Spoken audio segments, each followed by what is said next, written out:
Hi viewers, అందరికీ నమస్కారం. లక్ష్మీదేవి కటాక్షం కలగాలని చాలామంది కోరుకుంటారు. హిందూ సాంప్రదాయంలో శుభ్రత, భక్తి, సాత్వికత ఉన్న చోట లక్ష్మీదేవి నిలుస్తారని చెబుతారు. లక్ష్మీదేవి అనుగ్రహం కోసం చేసే పూజలు ఏమిటి అంటే, ప్రతి శుక్రవారం ఇంటిని శుభ్రంగా ఉంచి దీపాన్ని వెలిగించండి.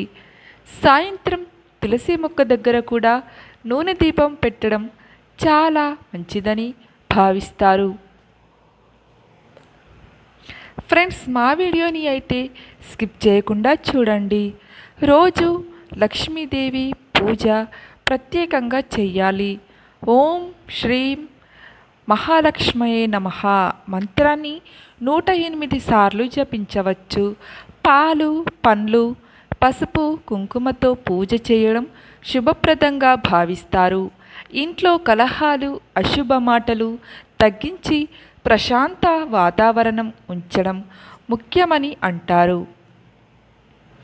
ఇప్పుడు మనం ఎలాంటి దుస్తులు ధరించి పూజలు చేయాలో మనం వివరంగా తెలుసుకుందాం.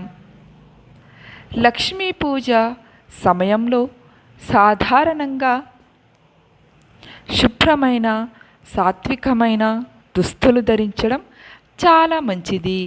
మహిళలు చీరలు లేదా సాంప్రదాయ ప్రకారం దుస్తులు ధరించవచ్చు. ఎరుపు రంగు, గులాబీ రంగు, పసుపు రంగు, ఆకుపచ్చని రంగులు శుభప్రదంగా భావిస్తారు. ఎక్కువగా చిరిగిన లేదా మురికిగా ఉన్న దుస్తులు పూజ సమయంలో నివారిస్తారు. బంగారు రంగు ఆభరణాలు లేదా పూజలు ధరించడం కూడా సాంప్రదాయంలో శుభంగా చూస్తారు. లక్ష్మీదేవికి సాధారణంగా పెట్టే నైవేద్యాలు ఏమిటో చూద్దాం. పాయసం, క్షీరాన్నం, చక్కెర పొంగలి, లడ్డూలు, బూరెలు, పాలకోవా, పాలు, పెరుగు, తేనె, కొబ్బరికాయ, అరటి పండ్లు, దానిమ్మ పండ్లు, ద్రాక్ష పండ్లు వంటి నెయ్యి వేసిన ప్రసాదాలు. శుక్రవారం అయితే ప్రత్యేకంగా చాలామంది పాయసం, చక్కెర పొంగలిలు, బెల్లంతో చేసిన మిఠాయిలు నైవేద్యంగా పెడతారు. నైవేద్యం పెట్టేటప్పుడు పాటించే నియమాలు ఏమిటో మనం ఇప్పుడు తెలుసుకుందాం. ముందుగా స్నానం చేసి శుభ్రమైన దుస్తులు ధరించడం. వంట చేసేటప్పుడు మాత్రం కోపాలు లేకుండా ప్రశాంతంగా వండటం. ఉల్లిపాయలు, వెల్లుల్లిలు లేకుండా సాత్వికంగా చేయండి. దేవికి పెట్టే ముందు రుచి చూడకపోవటం చాలా మంచిది.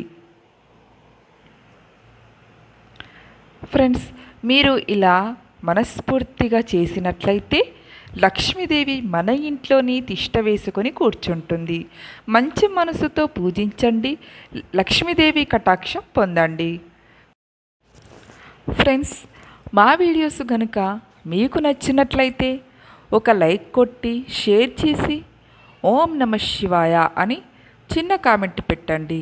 అలాగే మరిన్ని మంచి మంచి వీడియోస్ కోసం అయితే మా ఛానల్ని తప్పకుండా సబ్స్క్రైబ్ చేసుకోండి. ధన్యవాదములు.